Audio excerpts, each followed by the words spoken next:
اماں پریشان نہ ہوں، آپ آرام سے میرے گھر رہیے۔ صفدر کو بھی یقیناً اس بات پر کوئی اعتراض نہ ہوگا۔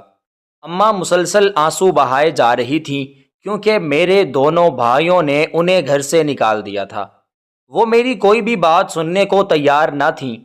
اس وقت میرے شوہر گھر پر موجود نہ تھے۔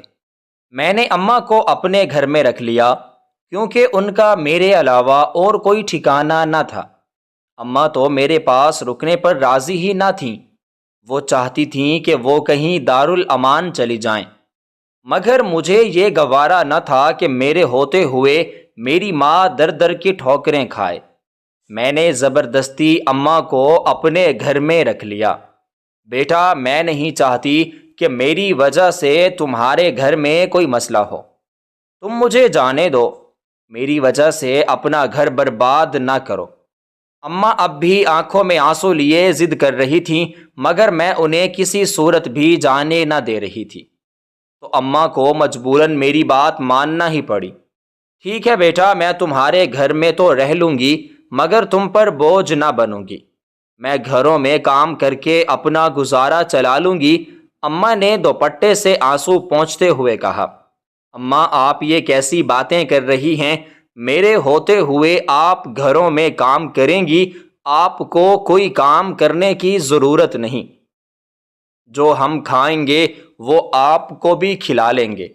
آپ کو یوں لوگوں کے گھروں میں کام کرنے کی ضرورت نہیں۔ اماں کی بات سن کر میری آنکھیں مکمل طور پر نم ہو گئی تھیں کہ آخر میری ماں کیسی باتیں سوچ رہی ہے۔ بیٹا، میں ایسے تمہارے گھر نہ رہوں گی۔ اگر تم مجھے کام کی اجازت دے دو تو میں یہاں رہ لوں گی، ورنہ کسی صورت بھی میں یہاں پر نہیں رہ سکتی۔ اماں اب باضد تھیں۔ وہ میری کوئی بھی بات نہ سن رہی تھیں، تو مجبوراً میں بھی خاموش ہو گئی۔ یہی سب سے بڑی بات تھی کہ میری ماں میرے گھر پر ہے۔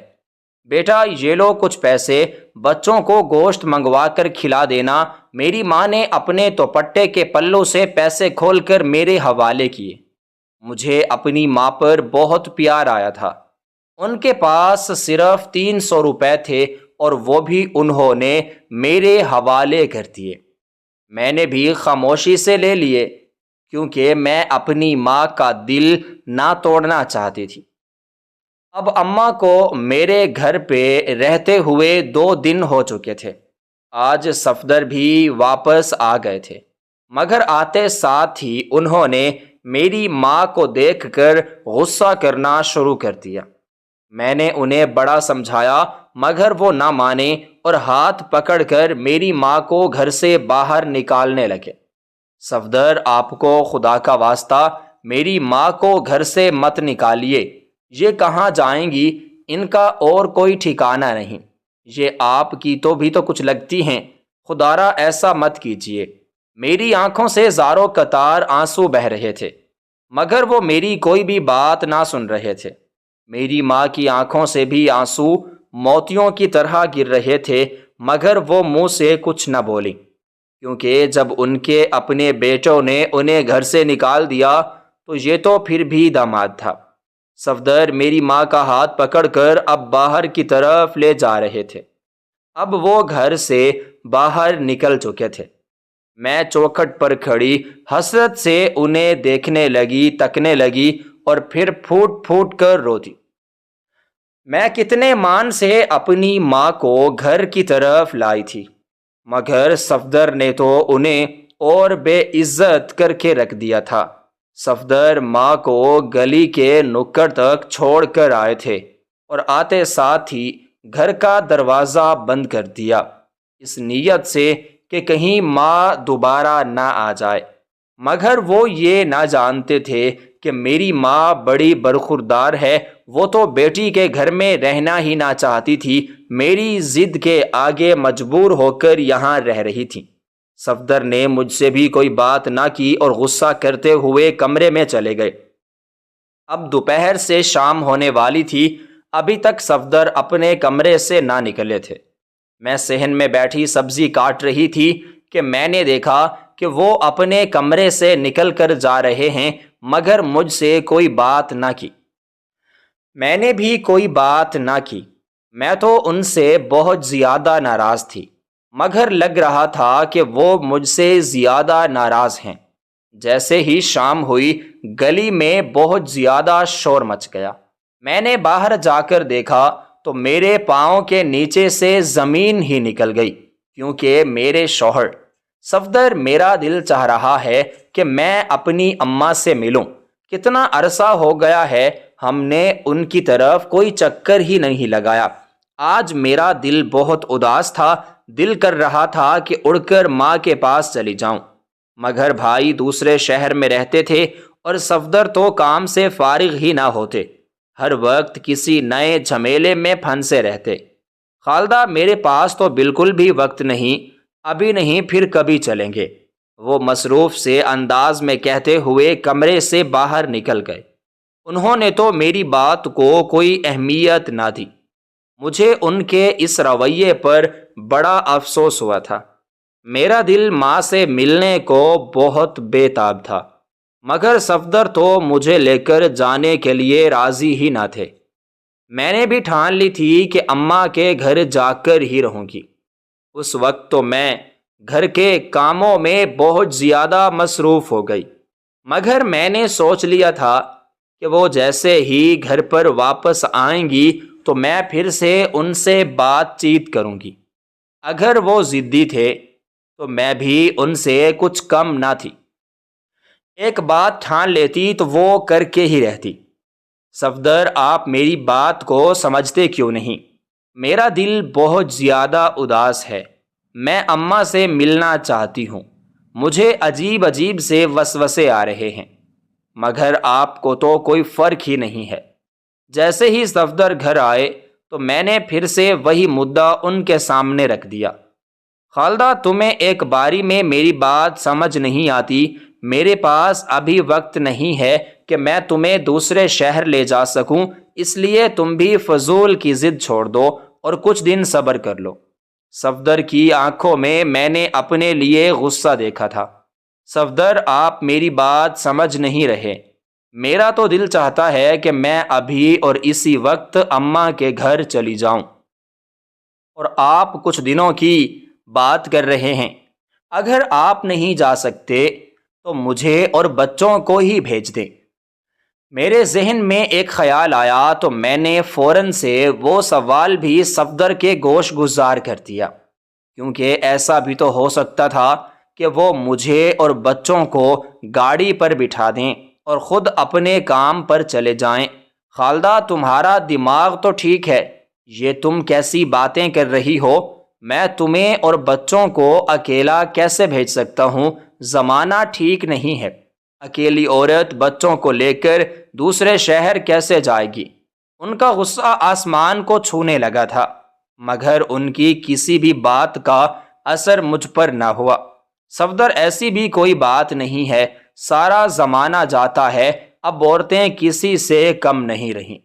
میں خود بھی بچوں کو لے کر جا سکتی ہوں، بس آپ میرے جانے کا انتظام کر دیجئے، میں 1-2 دن کے اندر ہی نکل جاؤں گی۔ میں نے انہیں سمجھانے کی کوشش کی، میری بات سن کر وہ بھی بہت زیادہ خاموش ہو گئے۔ شاید اس بارے میں وہ سوچنے لگے تھے۔ میں بھی خوش ہو گئی کہ اب میری بات کو مان لیں گے، مگر وہ تو اب بھی اپنی ضد پر اڑے ہوئے تھے۔ خالدہ، مجھ سے دوبارہ تم اس بارے میں کوئی بھی بات نہ کرنا۔ ایک بار میں نے منع کر دیا تو کر دیا، اگر دوبارہ تم نے یہی بات دہرائی تو مجھ سے برا کوئی نہ ہوگا۔ یہ کہہ کر وہ اندر کمرے میں چلے گئے اور میں ان کو جاتا دیکھتی رہ گئی۔ مجھے اپنی بہت سبکی محسوس ہوئی تھی۔ آج تک انہوں نے میری کوئی بات نہ ٹالی تھی، مگر اب تو ایسے ضد کر رہے تھے جیسے میں کوئی گناہ کرنے چلی آئی ہوں۔ میں تو بس اپنی ماں سے ہی ملنا چاہتی تھی، میری آنکھیں نم ہو چکی تھیں، مجھے اماں کی یاد ستانے لگی تھی۔ میرے پاس تو موبائل بھی نہیں تھا کہ میں ان سے بات کر سکوں، کیونکہ صفدر نے مجھے موبائل لے کر نہ دیا تھا۔ وہ تھوڑے شکی مزاج تھے۔ میں نے بھی شادی کے بعد ان سے موبائل کی ضد نہ کی، کیونکہ مجھے موبائل لینے کی ضرورت ہی نہ تھی۔ کبھی کبھار وہ فون پر میری اماں سے بات چیت کرا دیا کرتے تھے۔ آج میری شادی کو پورے 8 سال ہو چکے تھے، مگر پچھلے 2 سال سے میں اماں سے ہرگز نہ ملی تھی۔ میرے بچے بھی مجھے یوں اداس دیکھ کر پریشان ہونے لگے تھے، مگر مجھے کسی کی پریشانی سے کوئی غرض نہ تھا۔ مجھے ایسا معلوم ہوتا کہ میرا دل کسی نے مٹھی میں دبا لیا ہے، مگر اب میں بے بس ہو چکی تھی، کیونکہ صفدر کسی بھی طور مجھے بھیجنے کے لیے تیار نہ تھے اور نہ ہی خود جانے کو راضی ہوئے، مگر یہ اب میری ضد بن چکی تھی۔ میں اچھی طرح سے جانتی تھی کہ ان کو کیسے منانا ہے۔ جلدی سے میرا ٹفن لے آؤ، مجھے دفتر کے لیے دیر ہو رہی ہے۔ صفدر مجھے آوازیں لگا رہے تھے اور میں بستر میں دبکی پڑی تھی، کیونکہ میں تو اب تک اٹھی ہی نہ تھی۔ کچن میں موجود نہ پا کر اب وہ ڈھونڈتے ڈھونڈتے کمرے میں آ گئے تھے۔ ان کو آتا دیکھ کر میں نے جلدی سے سر سے پیر تک چادر اوڑھ لی۔ خالدہ، یہ کیا ہوا ہے تمہیں؟ تمہاری طبیعت تو ٹھیک ہے، آج تم اٹھی بھی نہیں اور میرا ناشتہ بھی نہیں بنایا۔ مجھے آفس سے بہت زیادہ دیر ہو رہی ہے، جلدی سے اٹھ کر میرا ناشتہ بنا دو۔ وہ میرے سر پر کھڑے ہو کر چلائے جا رہے تھے، مگر میں تو ڈیڑھ بنی ہوئی تھی۔ میں ان کی ساری باتیں سن سکتی تھی، مگر میں نے کوئی رد عمل نہ دیا، ایسے ظاہر کیا جیسے میں نیند میں ہوں۔ خالدہ، تم میری بات سن رہی ہو؟ میں اچھی طرح سے جانتا ہوں کیا مسئلہ ہے، تم اٹھ کیوں نہیں رہی؟ اب ان کی منت غصے میں بدلنے لگی تھی، مگر میں بھی اپنی ضد کی پکی تھی۔ میں نے ٹھان لیا تھا کہ اسی طرح ہی انہیں تنگ کروں گی تو وہ مجھے اماں کے گھر بھیجنے پر راضی ہو جائیں گے، مگر یہ ترکیب میرے کسی کام نہ آئی۔ وہ تھوڑی دیر کھڑے وہیں پر چلاتے رہے، پھر آفس کے لیے وہ نکل گئے۔ کچھ دیر مجھے ان کی آواز تو نہ آئی، تو میں نے چادر اپنے منہ سے ہٹا کر دیکھی تو کمرے میں کوئی بھی موجود نہ تھا۔ مجھے بہت زیادہ افسوس ہوا کہ ان کو میری ناراضگی سے کوئی فرق نہ پڑا، مگر میں کیسے بھی کر کے اماں کے پاس جانا چاہتی تھی، اسی لیے اپنی کوششیں جاری رکھیں۔ جیسے ہی صفدر کے دفتر سے واپس آنے کا وقت ہوا تو میں پھر سے کمبل اوڑھے بستر پر لیٹ گئی۔ اکبر ابھی تک سکول سے واپس نہ آیا تھا اور چھوٹی نائلہ مسلسل روئے جا رہی تھی۔ وہ مجھے سارے گھر میں ڈھونڈ رہی تھی، مگر میں اپنے بستر پر دم سادے پڑی تھی۔ میں نہ چاہتی تھی کہ جب صفدر گھر آئیں تو وہ مجھے چلتا پھرتا دیکھیں۔ میں تو انہیں اتنا زج کرنا چاہتی تھی کہ وہ خود ہی مجھے اماں کے گھر بھیجنے پر راضی ہو جائیں۔ خالدہ، کہاں ہو تم؟ نائلہ کب سے رو رہی ہے۔ صفدر کی آواز میری سماعتوں سے ٹکرائی۔ وہ آفس سے واپس آ چکے تھے، مجھے ان کی آواز بھی صاف صاف سنائی دے رہی تھی۔ اب ان کی آوازیں مجھے قریب آتی ہوئی محسوس ہوئیں اور ساتھ ساتھ نائلہ کے رونے کی آواز بھی اب بڑھتی ہی جا رہی تھی۔ اس سے صاف ظاہر ہوتا تھا کہ وہ نائلہ کو اٹھائے اور کمرے کی طرف آ رہے ہیں۔ اس بار میں نے چادر اپنے منہ تک نہ تانی، بلکہ منہ باہر نکال کر اپنا رخ ہی میں نے دوسری طرف پھیر لیا تھا۔ خالدہ، کیا ہو گیا ہے تمہیں؟ تم نے صبح بھی مجھے ناشتہ بنا کر نہیں دیا اور ابھی تک تم بستر پر پڑی ہو۔ بچی کا کچھ خیال ہے کہ نہیں؟ وہ اونچا اونچا بولتے میری طرف بڑھ رہے تھے۔ صفدر، میرا دل اداس ہے، مجھ سے کوئی کام نہیں ہو رہا، آپ خود ہی جو کرنا ہے کر لیں۔ میں تو کب سے کہہ رہی ہوں کہ مجھے اپنی اماں کے گھر بھیج دیں، مگر آپ بھی تو راضی نہیں ہوتے۔ میں نے اپنا مدعا بیان کر دیا، کیونکہ اب میں سمجھ چکی تھی کہ وہ ایسے ماننے والے نہیں۔ مجھے ہی کوشش کرنی پڑے گی۔ خالدہ، تم میری بات سمجھ نہیں رہی۔ میں تم لوگوں کو اکیلے وہاں نہیں بھیج سکتا، اور میرے پاس تو تمہیں لے جانے کے لیے بالکل بھی ٹائم نہیں ہے۔ مجھے تم لوگوں کی فکر ہے، اس لیے ہی میں تمہیں یوں اتنے لمبے سفر پر بچوں کے ساتھ نہیں بھیج سکتا، ورنہ مجھے کوئی اعتراض نہیں۔ ان کا لہجہ کچھ نرم ہو چکا تھا کیونکہ وہ میرے اس رویے سے تنگ آ چکے تھے۔ میں جلدی سے اٹھ بیٹھی اور ان کا ہاتھ پکڑ کر ان کی منتیں کرنے لگی۔ پلیز صفدر، آپ مجھے بس اڈے تک چھوڑ آئیے گا، دوسری طرف سے میرا بھائی مجھے لے لے گا۔ سارا راستہ تو ہم لوگوں کے ساتھ ہی ہوں گے، تو پھر کس چیز کا خطرہ؟ میں ان کا ہاتھ پکڑے بھرپور کوشش کر رہی تھی کہ ان کی سمجھ میں میری بات آ جائے۔ وہ کچھ دیر تو خاموش بیٹھے رہے، مگر پھر بولے تو میری خوشی کی انتہا ہی نہ رہی۔ چلو ٹھیک ہے، میں تمہیں کل بس اڈے پر چھوڑ آؤں گا، اب میں کیا کر سکتا ہوں؟ جب تم نے ضد ہی باندھ لی ہے۔ ان کی بات سن کر تو میں خوشی سے ہی اچھل پڑی۔ صفدر، آپ بہت اچھے ہیں، میں تو آپ سے ایسے ہی بدگمان ہو رہی تھی۔ اب میں ان کے گلے سے لگے بیٹھی ہوئی تھی۔ چھوٹی سی نائلہ بھی اپنی ماں کو خوش دیکھ کر وہ بھی اب پوری طرح سے خاموش ہو چکی تھی، کیونکہ اتنے گھنٹوں کے بعد وہ اپنی ماں کو دیکھ رہی تھی۔ ماں ہوتی ہی ایسے ہے۔ میں اپنی ماں کے لیے تڑپے جا رہی تھی اور وہ بیچاری بچی میرے لیے تڑپ رہی تھی، مگر اب مجھے اور کسی چیز کی کوئی پرواہ ہی نہ تھی۔ میں تو جلدی جلدی سے بستر سے اٹھی اور اماں کے گھر جانے کے لیے بیگ تیار کرنے لگی۔ میں تو اپنے کام میں مگن ہو گئی، مگر میں نے دیکھا کہ صفدر سوالیہ نظروں کے ساتھ میری طرف بڑھ رہے تھے، لیکن بولے کچھ نہیں۔ مگر جب وہ بولے تو مجھے شرمندگی نے آن گھیرا۔ خالدہ، میں ابھی تھکا ہارا آیا ہوں اور تم نے مجھ سے پانی بھی نہیں پوچھا اور نہ ہی میرے لیے تم نے کھانا گرم کیا ہے۔ معاف کیجیے گا، میں خوشی میں تو یہ بات ہی بھول گئی کہ آپ ابھی ابھی دفتر سے آئے ہیں۔ میں جلدی جلدی سے جا کر آپ کے لیے کھانا لے کر آتی ہوں۔ آپ اپنا منہ ہاتھ دھو لیجئے، اس کے بعد میں جا کر پیکنگ کر لوں گی۔ میں منہ چھپاتی ہوئی جلدی سے باہر نکل گئی، کیونکہ اتنی بڑی بات میں کیسے بھول سکتی تھی۔ وہ تو صبح کے آفس گئے ہوئے تھے اور ناشتہ بھی کر کے نہ گئے تھے۔ مجھے خود پر بہت غصہ آیا کہ آخر مجھے کیا ہو گیا ہے۔ اب میں جلدی جلدی ہاتھ چلاتی ہوئی ان کے لیے کھانا گرم کر رہی تھی۔ 10-15 منٹ کے اندر ہی اندر میں کھانا لے کر آ گئی۔ وہ بھی منہ دھو کر ٹی وی آن کیے بیٹھے تھے۔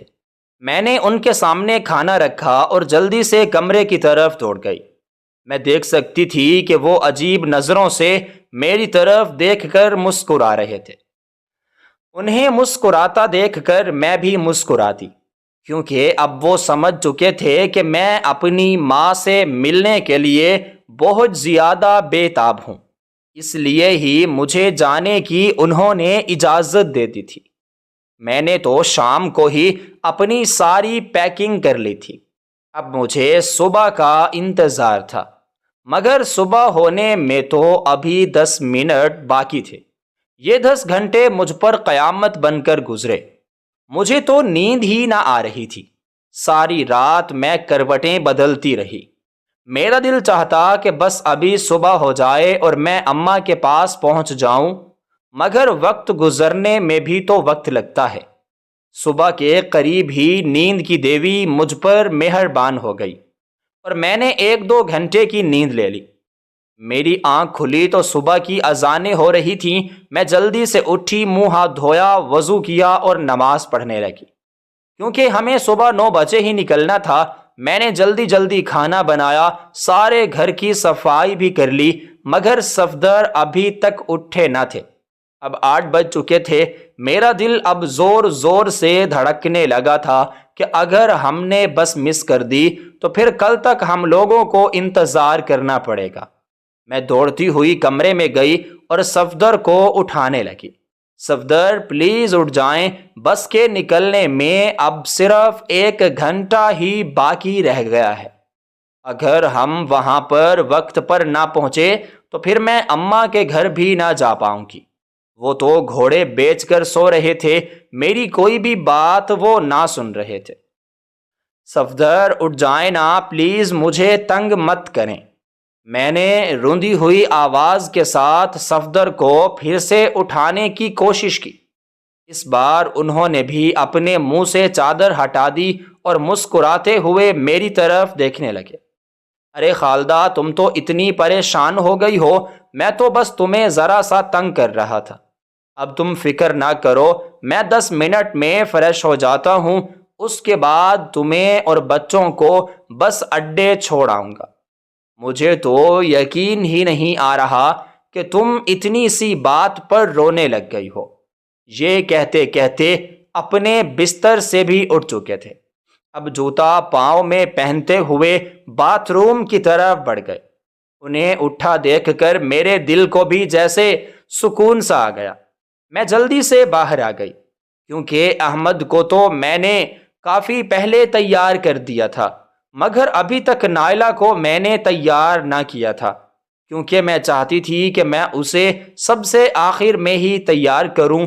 وہ بہت شرارتی تھی اور 2 منٹ میں ہی اپنے سارے کپڑے گندے کر کے بیٹھ جاتی۔ اب 8:30 ہو چکے تھے، صفدر بھی تیار ہو کر باہر آ گئے تھے، مگر وہ ضد کر رہے تھے کہ وہ پہلے ناشتہ کریں گے اور اس کے بعد ہی ہمیں چھوڑ آئیں گے۔ مگر میں بھی باضد تھی کہ آپ واپس آ کے ناشتہ کیجئے گا، پہلے ہمیں چھوڑ آئیے، تو مجبوراً ان کو بھی میری بات ماننا پڑی۔ 15 منٹ کے اندر ہی ہم بس اڈے پہنچ چکے تھے۔ وہ ہمیں بس میں بٹھا کر واپس گھر آ گئے۔ میرا دل چاہتا تھا کہ یہ گھنٹوں کا سفر منٹوں میں طے ہو جائے اور میں جلد سے جلد اماں کے گھر پہنچ جاؤں، مگر میں یہ نہ جانتی تھی کہ ان کے گھر میں جانا کچھ اچھا ثابت نہ ہوگا، بلکہ میں تو اور ہی اداس ہو کر واپس آؤں گی۔ السلام علیکم بھیا، کیسے ہیں آپ؟ ابھی میں اماں کے گھر پہنچی تھی، مگر گھر پر کوئی بھی موجود نہ تھا سوائے بڑے بھیا کے۔ انہوں نے تو میرے سلام کا کوئی جواب ہی نہ دیا اور خاموشی کے ساتھ وہ بیٹھے رہے۔ مجھے انہیں دیکھ کر بہت زیادہ حیرت ہوئی تھی کہ آخر ان کا موڈ خراب کیوں ہے، مگر پھر میں خاموش ہو گئی، کیونکہ وہ تو بچپن سے ہی ایسے تھے۔ ان کے موڈ کا کچھ پتہ نہیں چلتا، پل میں تولا تو پل میں ماشا۔ مجھے برا تو بہت لگا کہ میں اتنے سال بعد گر گیا۔ مجھے اپنی سانسیں رکتی ہوئی محسوس ہوئیں، ایسا لگ رہا تھا کہ کسی نے میرا سارا خون ہی نچوڑ لیا ہے۔ اسٹور روم میں ہر طرف گندگی پھیلی ہوئی تھی، کیونکہ یہ تھا ہی اسٹور روم، اور جس کا بھی فالتو سامان ہوتا وہ یہاں پر چھوڑ جاتا۔ مگر یہ دیکھ کر مجھے حیرت کا جھٹکا لگا کہ ایک کونے میں اماں کا بستر پڑا ہے، جس پر وہ بیٹھی زور زور سے کھانس رہی تھی۔ وہ پہلے سے بہت زیادہ کمزوری محسوس ہو کر رہی تھی۔ میں دوڑتی ہوئی بھاگتی ہوئی ان کے پاس گئی اور ان کے گلے سے جا کے لگ گئی۔ اماں کی آنکھوں سے بھل بھل آنسو نکل رہے تھے۔ شاید وہ مجھ سے اپنی اذیت کو چھپانا چاہتی تھیں، مگر وہ اپنی اذیت کو چھپانے میں کامیاب نہ ہو پائیں۔ اماں، آپ یہاں کیوں بیٹھی ہیں؟ آپ نے اپنا کمرہ کیوں چھوڑ دیا؟ پلیز مجھے جلدی سے سب بتائیے، میرا دماغ پھٹا جا رہا ہے۔ مگر انہوں نے مجھے کچھ بتایا نہ، بس خاموش آنسو بہاتی رہیں۔ اتنی ہی دیر میں ان کے گلے سے لگی بیٹھی رہی۔ میں نے بھی ان سے دوبارہ اصرار نہ کیا، کیونکہ اب تو میں کچھ دن کے لیے یہیں پر ہی تھی۔ میں نے سوچا کہ اگر اب نہیں بتا رہی تو بعد میں بتا دیں گی۔ کچھ دیر تو وہ میرے گلے سے لگی روتی رہیں، مگر جب ان کے دل کا بوجھ ہلکا ہوا تو مجھ سے کہنے لگی کہ تم یہاں کیوں آئی ہو؟ تم اپنے گھر میں خوش رہو، اب تمہاری یہاں کوئی جگہ نہیں۔ ان کی بات سن کر مجھے حیرت کا جھٹکا لگا۔ پھر وہ ایسی باتیں کیوں کر رہی ہیں؟ ہمیشہ سے تو وہ مجھ سے ناراض ہوتی تھیں کہ میں اتنے عرصے بعد یہاں کا چکر لگاتی ہوں، اور آج جب میں 3 سالوں کے بعد ان کے پاس آئی تھی تو وہ مجھ سے ایسی باتیں کر رہی تھیں۔ میرا تو دل ان کی باتوں کو سن کے خون کے آنسو رونے لگا، مگر اماں کی داستان سن کر تو میرا دل ہی پھٹ گیا۔ ایسا معلوم ہوا کہ ابھی سینے سے نکل کر باہر آ جائے گا۔ بیٹا تیرے بھائی اب مجھے گھر پر رکھنے کے لیے تیار نہیں ہیں۔ میں نے ان کی بہت منتیں کر کے اسٹور روم میں اپنا بستر لگایا ہے، مگر اب وہ مجھے یہاں سے بھی نکالنا چاہتے ہیں۔ میں کسی صورت بھی اپنے گھر سے نہیں نکلنا چاہتی، یہ میرے شوہر کا گھر ہے، میں یہیں پر ہی اپنی آخری سانسیں لینا چاہتی ہوں۔ اماں یہ سب کیسے ہوا؟ آپ نے پہلے مجھ سے اس بات کا ذکر کیوں نہ کیا؟ میں پوچھتی ہوں بھائی سے، یہ گھر تو آپ کے نام پر ہے، کیونکہ جب ابا نے یہ گھر بنوایا تھا تو بھائیوں کے نہیں بلکہ آپ کے نام کیا تھا۔ اس وقت تو ہمیں بہت عجیب لگتا تھا کہ ابا نے یہ گھر بھائیوں کے نام کیوں نہیں کیا، مگر وہ اپنی اولاد کو اچھی طرح سے جانتے تھے، اس لیے اپنی بیوی کا بڑھاپا وہ محفوظ کر گئے۔ مگر ان کی اولاد اتنی گری ہوئی نکلے گی کہ گھر نام ہونے کے باوجود بھی اماں کو ہی گھر سے نکالنے کی دھمکیاں دیں گے۔ اماں کی آنکھیں پھر سے نم ہو چکی تھیں، وہ خاموشی سے آنسو بہاتی رہیں اور دوبارہ کچھ نہ بولیں۔ اماں آپ مجھے بتائیں یہ کب سے چل رہا ہے؟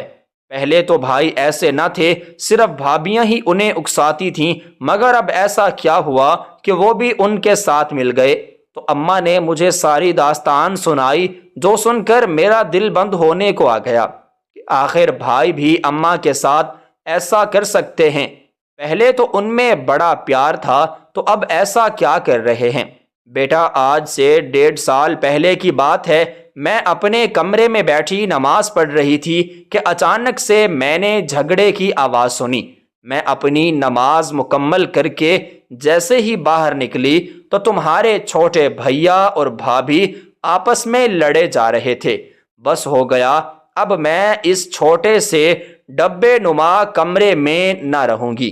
تمہاری ماں اکیلی اتنے بڑے کمرے میں بیٹھ کر عیش کر رہی ہے اور میں اپنے 2 بچوں کے ساتھ چھوٹے سے کمرے میں پڑی ہوں۔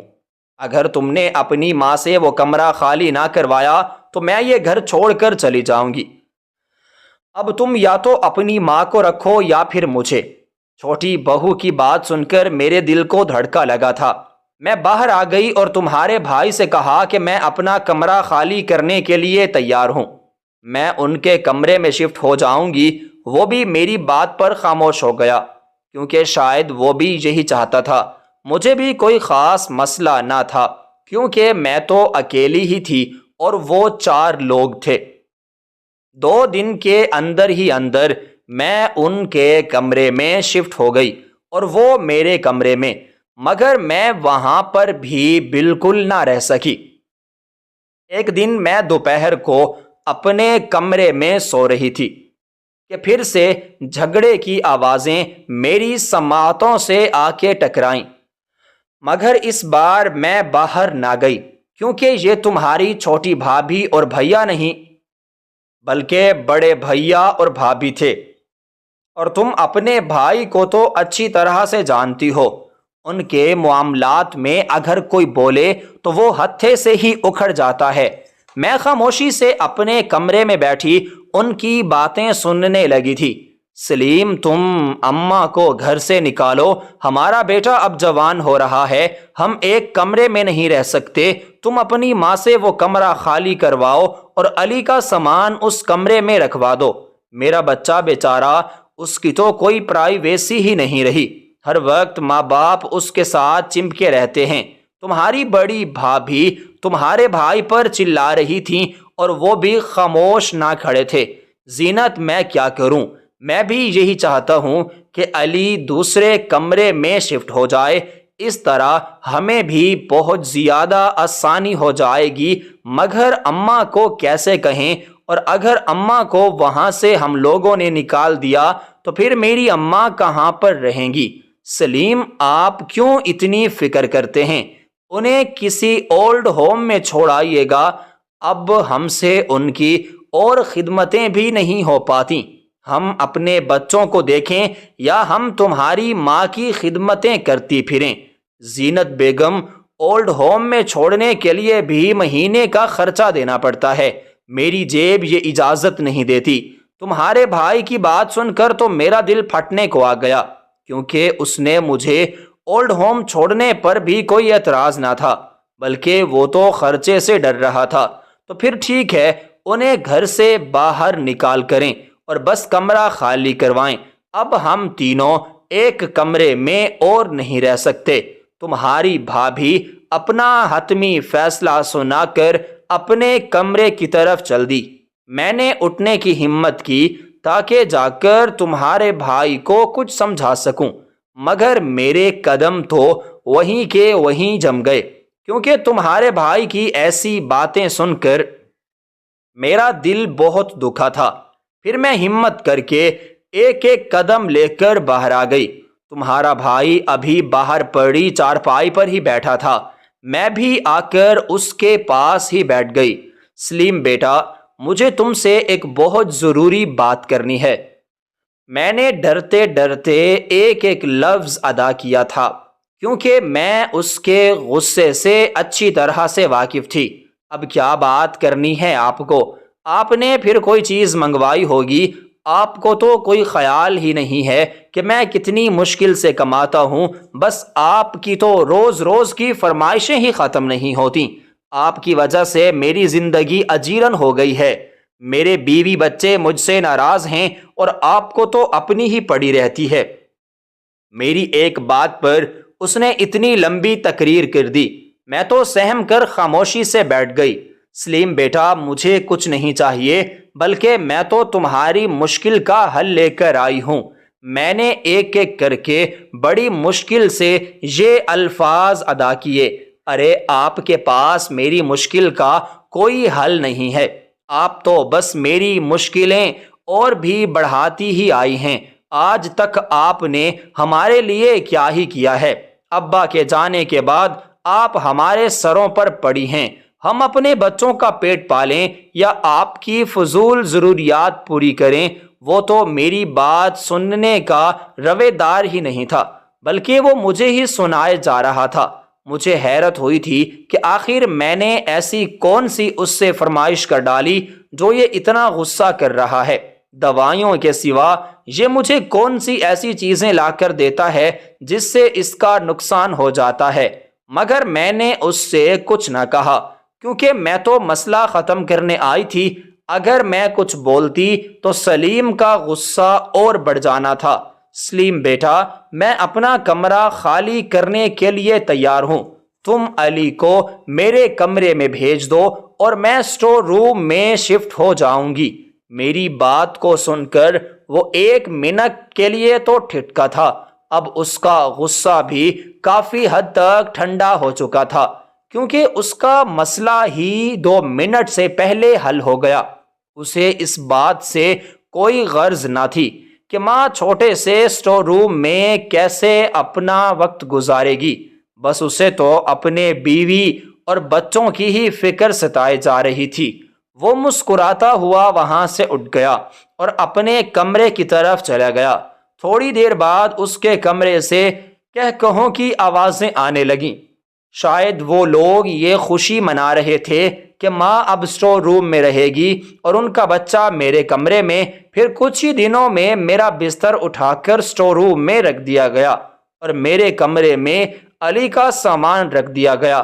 مجھے تو اپنے کمرے سے کچھ اٹھانے ہی نہ دیا سوائے ایک بستر کے، کیونکہ اسٹور روم میں کچھ بھی رکھنے کی جگہ موجود نہ تھی، وہ تو پہلے سے ہی کاٹ کباڑ سے بھرا پڑا تھا۔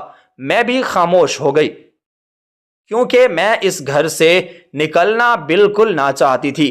ہر حالت میں اپنی زندگی کے آخری لمحات کو میں یہیں پر گزارنا چاہتی تھی، مگر یہ بات یہیں پر ختم نہ ہوئی۔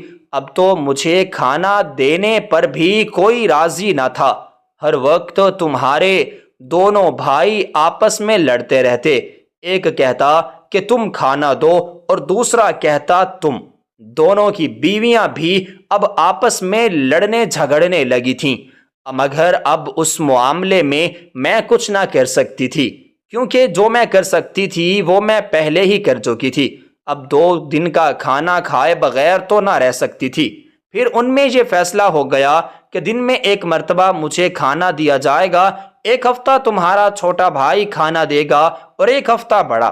میں بھی خاموش سے آنسو بہاتی اسٹور روم میں پڑی رہتی، کیونکہ جو بھی تھا میں اپنے گھر میں تو موجود تھی۔ اب مجھے دن میں ایک مرتبہ ہی کھانا ملتا اور وہ بھی باسی، مگر میں کچھ بھی کھانے کے قابل نہ تھی۔ مگر ان کی فرمائشیں یہیں پر ختم نہ ہوئیں۔ اب وہ چاہتے ہیں کہ میں اس اسٹور روم سے بھی نکل جاؤں۔ وہ اسٹور روم کو گرا کر یہاں ایک نیا کمرہ بنانا چاہتے ہیں، کیونکہ تمہارے چھوٹے بھیا کی بیٹی اب کافی بڑی ہو رہی ہے اور اسے پڑھنا ہوتا ہے، جس کے لیے وہ علیحدہ کمرہ بنانا چاہتے ہیں۔ مگر بیٹا میں یہاں سے اور کہاں جاؤں، میرا تو اور کوئی ٹھکانہ ہی نہیں ہے۔ یہ بات کر کے امی خاموش ہو گئیں۔ ان کی آنکھیں کھارے پانی سے بھری ہوئی تھیں اور مسلسل وہ پانی چھلک کر ان کے رخساروں کو بھگو رہا تھا۔ مجھے دونوں بھائیوں پر بہت غصہ آیا۔ میں نے سوچ لیا تھا کہ میں ان سے یہ گھر لے کر ہی رہوں گی، کیونکہ یہ قانونی طور پر گھر اماں کے نام تھا اور یہ ہمیں لینے سے کوئی نہیں روک سکتا تھا۔ اماں آپ فکر نہ کریں، میں صفدر سے بات کروں گی، وہ سارے معاملات دیکھ لیں گے اور جلد سے جلد یہ مسئلہ بھی حل ہو جائے گا۔ ان لوگوں کو ہی گھر سے اب نکلنا پڑے گا جو آپ کو یہاں سے نکالنے کی سازش کر رہے ہیں۔ نہیں بیٹا، میں ایسا کچھ نہیں کرنا چاہتی، یہ بھی تو میرے ہی بچے ہیں۔ اگر میں انہیں گھر سے نکال دوں گی تو یہ اپنی بیوی بچوں کے ساتھ کہاں جائیں گے؟ ان کا تو کوئی اور ٹھکانہ ہی نہیں۔ بیٹا میں اپنی اولاد کے ساتھ ایسا نہیں کر سکتی۔ اماں روتے ہوئے مجھے روکنے لگیں، کیونکہ میں صفدر کو فون ملانے لگی تھی۔ انہوں نے جلدی سے میرے ہاتھ سے فون چھین لیا اور اپنے پاس رکھ لیا۔ مجھے ان کی اس حرکت پر حیرت ہوئی تھی کہ آخر ان کا اتنا بڑا دل ہے اور کس ظرف کی یہ مالک ہیں، ایسی اولاد کے لیے مجھے روک رہی ہیں جنہوں نے ان کے ساتھ یہ سلوک کیا۔ اماں تو پھر آپ کہاں جائیں گی؟ اگر انہوں نے آپ کو یہاں سے نکال دیا تو آپ کا کیا ہوگا؟ میری آنکھیں آنسوؤں سے بھر چکی تھیں۔ اپنی ماں کی ایسی حالت مجھ سے دیکھی بالکل نہ جاتی تھی۔ بیٹا میں چلی جاؤں گی کسی دارالامان، مگر میں اپنے بچوں کو مشکل میں نہیں دیکھ سکتی۔ اگر میرے جانے سے ان کا مسئلہ حل ہوتا ہے تو مجھے اس گھر سے جانے پر بھی کوئی اعتراض نہیں۔ اماں کی باتوں کو سن کر تو میرا دل پھٹنے کو آ گیا۔ اماں آپ یہ کیسی باتیں کر رہی ہیں؟ میں آپ کو اس طرح اکیلا چھوڑ کر نہیں جا سکتی۔ اگر آپ یہاں پر نہیں رہ سکتی تو آپ میرے گھر چلیے اور میرے ساتھ رہیے۔ نہیں بیٹا میں بیٹی کے گھر نہیں جا سکتی۔ ہمارے میں یہ رواج نہیں کہ ماں بیٹی کے گھر کا پانی بھی پیے۔ تم میری فکر نہ کرو، تم بس یہاں سے چلی جاؤ، ورنہ یہ تمہارے ساتھ بھی اچھا سلوک نہ کریں گے۔ میں نہیں چاہتی کہ یہ لوگ میری بچی کو بھی بے عزت کر کے اس گھر سے نکال دیں۔ بیٹا تم اپنے گھر میں خوش رہو، تمہارا میاں بڑا اچھا ہے۔ مگر اماں میں آپ کو یوں اکیلا چھوڑ کر نہ جاؤں گی۔ اگر میں جاؤں گی تو آپ کو بھی میرے ساتھ چلنا ہوگا۔ میں نے آپ کی اتنی بات مانی، اب آپ کو بھی میری بات ماننی ہی پڑے گی۔ اگر آپ نے میری بات نہ مانی تو میں ابھی کے ابھی صفدر کو فون کروں گی اور وہ پولیس لے کر یہاں پر ابھی کے ابھی آ جائیں گے اور ان لوگوں کو یہاں سے نکال کر چلتا کریں گے، کیونکہ وہ آپ کے گھر پر قابض ہوئے بیٹھے ہیں۔ میری بات سن کر اماں بھی بالکل خاموش ہو گئیں، کیونکہ وہ میری دھمکی سے ڈر چکی تھیں اور وہ مجھے اچھی طرح سے جانتی تھیں کہ میں ضد کی کتنی پکی ہوں۔ اماں کی خاموشی کو میں نے رضامندی مان لیا اور باہر نکل آئی۔ بھائی صاحب آپ کی بڑی مہربانی، آپ نے اتنے سال میری ماں کو اپنے پاس رکھا، مگر اب میں آپ کو اس فرض سے بھی آزاد کرتی ہوں۔ میں اپنی ماں کو اپنے ساتھ لے کر جا رہی ہوں۔ اب آپ آرام سے رہیے ان کے گھر میں، مگر یہ یاد رکھیے گا کہ جو ماؤں کو تنگ کرتے ہیں وہ بھی اپنی زندگی میں کبھی خوش نہیں رہ پاتے۔ میں نے آتے ساتھ ہی بڑے بھیا کو اتنی ساری باتیں سنا دیں، مگر ان کے سر پر تو جوں تک نہ رینگی۔ وہ خاموشی کے ساتھ اپنا موبائل فون چلانے میں مصروف رہے۔ ان کی بیوی اپنے مائکے گئی ہوئی تھی اور چھوٹے بھیا اور بھابھی بھی بازار کی طرف گئے ہوئے تھے۔ بڑے بھیا کے سوا گھر پر کوئی موجود نہ تھا۔ مجھے ان کی خاموشی پر حیرت نہ ہوئی، کیونکہ جو اپنی ماں کے ساتھ اتنا ظلم کر سکتے ہیں تو میری بات کا جواب دینے کے بھی وہ پابند نہ تھے۔ میں واپس اسٹور روم میں آ چکی تھی، کیونکہ میں جلد سے جلد اماں کا سامان پیک کرنا چاہتی تھی۔ جب میں ان کے ساتھ مل کر سامان بیگ میں ڈال رہی تھی کہ صفدر کی کال آ گئی۔ انہیں کسی ضروری کام سے 3 دن کے لیے لاہور جانا پڑ گیا تھا۔ وہ اب گھر پر موجود نہ تھے۔ وہ مجھ سے کہہ رہے تھے کہ 3 دن کے بعد لاہور سے واپسی پر مجھے وہ یہیں سے لیتے جائیں گے، مگر میں نے انہیں یہ بات نہ بتائی کہ میں تو آج ہی واپس آ رہی ہوں، کیونکہ میں یہاں پر کوئی وویلا نہ مچانا چاہتی تھی۔ میں نے سوچ لیا تھا کہ گھر جا کر ہی میں ان کو ساری بات بتلا دوں گی، جو ہوگا وہ بعد میں دیکھا جائے گا۔ میں نے ان سے کہہ دیا کہ میں خود ہی آ جاؤں گی۔ وہ آنے کی یہاں پر زحمت بالکل نہ کریں، تو وہ بھی مان گئے۔ جب اماں ایک ایک کر کے اپنی ضرورت کا سامان بیگ میں رکھ رہی تھی تو ان کی آنکھیں کسی آبشار کا منظر پیش کر رہی تھیں۔ میں جب سے آئی تھی ان کو بس روتے ہی دیکھا تھا۔ وہ ایک ایک کمرے اپنی ساری یادیں اس چھوٹے سے بیگ میں سمیٹ رہی تھیں۔ انہوں نے ابا کی چند تصویریں بھی اپنے پاس رکھ لی تھیں۔ انہیں اس حالت میں دیکھ کر مجھے وہ وقت یاد آ گیا جب ہم بہن بھائیوں کی شادی نہ ہوئی تھی۔ اس وقت ابا بھی حیات تھے۔ اماں دیکھے نا، آپ ہر وقت ہی ایسے ہی کرتی ہیں، میں نے اپنی پلیٹ کی طرف دیکھتے ہوئے کہا تھا، کیونکہ اماں نے میری پلیٹ میں صرف بریانی ہی ڈالی تھی، اس میں بوٹیاں موجود نہ تھیں، جبکہ میرے بھائیوں کی پلیٹوں میں چاول کم اور گوشت بہت زیادہ تھا۔ اماں مسکرا کر میری طرف دیکھنے لگیں، مگر انہوں نے کچھ کہا نہیں۔ چھوٹا تو مجھے چڑھانے ہی لگا تھا۔ اس کی اس حرکت پر مجھے بہت زیادہ افسوس ہوا تھا، اور اماں پر بھی، کہ آخر وہ میرے ساتھ ایسا کیسے کر سکتی تھیں۔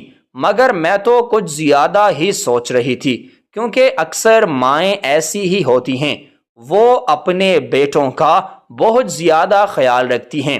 آج میرا دل چاہ رہا تھا کہ میں اماں سے کہوں کہ کہاں ہیں ان کے وہ بیٹے جن کا وہ اتنا خیال رکھتی تھیں۔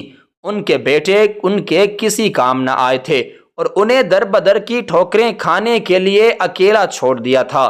تو 3 گھنٹے کے بعد ہم سامان پیک کر کے وہاں سے نکل آئے تھے۔ کچھ گھنٹے کی مسافت کے بعد ہم اپنی منزل پر پہنچ چکے تھے۔ صفدر کو اس حالت میں دیکھ کر میرا تو دل ہی دہل کے رہ گیا۔ کچھ لوگ انہیں آ کر اٹھانے کی کوشش کر رہے تھے۔ ان کی بائک ان کے اوپر ہی گری ہوئی تھی۔ ان کی ٹانگ بری طرح سے زخمی ہو چکی تھی اور وہ بے ہوش ہو چکے تھے۔ میں دوڑتی ہوئی گلی میں گئی اور محلے داروں کی مدد سے میں انہیں لے کر ہسپتال میں پہنچ گئی۔ ان کی جان تو بچ گئی، مگر ان کی ٹانگ موٹر سائیکل میں پھنس جانے کی وجہ سے بہت زیادہ زخمی ہو گئی تھی۔ مگر اب تک صفدر ہوش میں نہ آئے تھے۔ میں مسلسل آنسو بہائے جا رہی تھی، کیونکہ میرے پاس اس وقت کوئی بھی موجود نہ تھا۔ اگر اماں آج موجود ہوتیں تو مجھے کچھ سہارا ہوتا، مگر انہیں تو صفدر نے پہلے ہی نکال دیا تھا۔ تھوڑی ہی دیر میں صفدر کو ہوش آ گیا تو میں دوڑتی ہوئی ان کے پاس گئی، مگر ان کی حالت دیکھ کر تو میں حیران رہ گئی، کیونکہ انہوں نے اپنے دونوں ہاتھ میرے سامنے باندھ لیے تھے۔ وہ مجھ سے معافی مانگ رہے تھے کہ انہوں نے اماں کو اس طرح گھر سے نکالا، انہی کی ہی بد دعا لگی ہے کہ ان کا اتنا بڑا اتنا برا ایکسیڈنٹ ہوا ہے۔ میں نے جلدی سے ان کے ہاتھ پکڑ کر نیچے کی طرف کر دیے۔